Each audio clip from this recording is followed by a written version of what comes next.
മലപ്പുറം പൂക്കോട്ടൂർ പിലാക്കലിൽ ചൊവ്വാഴ്ച ഉച്ചയ്ക്കാണ് ദാരുണ സംഭവം അരങ്ങേറിയത്. ബന്ധുക്കളായ 2 പിഞ്ചുകുട്ടികൾ കളിക്കുന്നതിനിടെ അബദ്ധത്തിൽ തോട്ടിൽ വീണു മരിച്ചു. സഹോദരിമാരുടെ മക്കളാണ് മരിച്ചത്. മേൽമുറി സ്വദേശി അഫ്സൽ അലിയുടെ മകൻ ആദിൽ മിറാഷ് 6 വയസ്സ്, കുഴിമണ്ണ സ്വദേശി അബ്ദുൾ ജലീലിന്റെ മകൻ 4 വയസ്സുള്ള മുഹമ്മദ് ഫൗസാൻ എന്നിവരാണ് മരിച്ചത്. പിലാക്കലിലുള്ള ബന്ധുവീട്ടിൽ വിരുന്നെത്തിയപ്പോഴാണ് അപകടം. വിരുന്നെത്തിയ കുട്ടികൾ ഉച്ചയോടെ കളിക്കുന്നതിനിടെ അബദ്ധത്തിൽ തോട്ടിൽ വീഴുകയായിരുന്നു. കുട്ടികളെ കാണാതായതിനെ തുടർന്ന് നടത്തിയ തിരച്ചിലിലാണ് തോട്ടിൽ നിന്നും കണ്ടെത്തിയത്. ഉടൻ തന്നെ അടുത്തുള്ള ആശുപത്രിയിൽ എത്തിച്ചെങ്കിലും അപ്പോഴേക്കും മരണം സംഭവിച്ചിരുന്നു. ഈ ചാനൽ ന്യൂസ് മലപ്പുറം. 15 വർഷങ്ങളായി ഈ തിളക്കം നമ്മെ ഭ്രമിപ്പിക്കുന്നു. 15 വർഷങ്ങളായി ഈ വ്യത്യസ്തത നമുക്ക് ആത്മവിശ്വാസം നൽകുന്നു.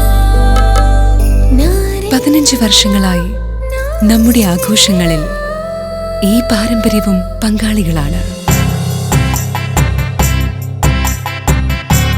ഒരു ദേശത്തിന്റെ ആഭരണ സംസ്കാരം രൂപപ്പെടുത്തിയവർ. ഞങ്ങളെപ്പറ്റി നിങ്ങൾക്കല്ലേ കൂടുതൽ അറിയുന്നത്? പരിശുദ്ധിയുടെ സുവർണ പാരമ്പര്യം. Hayath golden diamonds, Valanchery.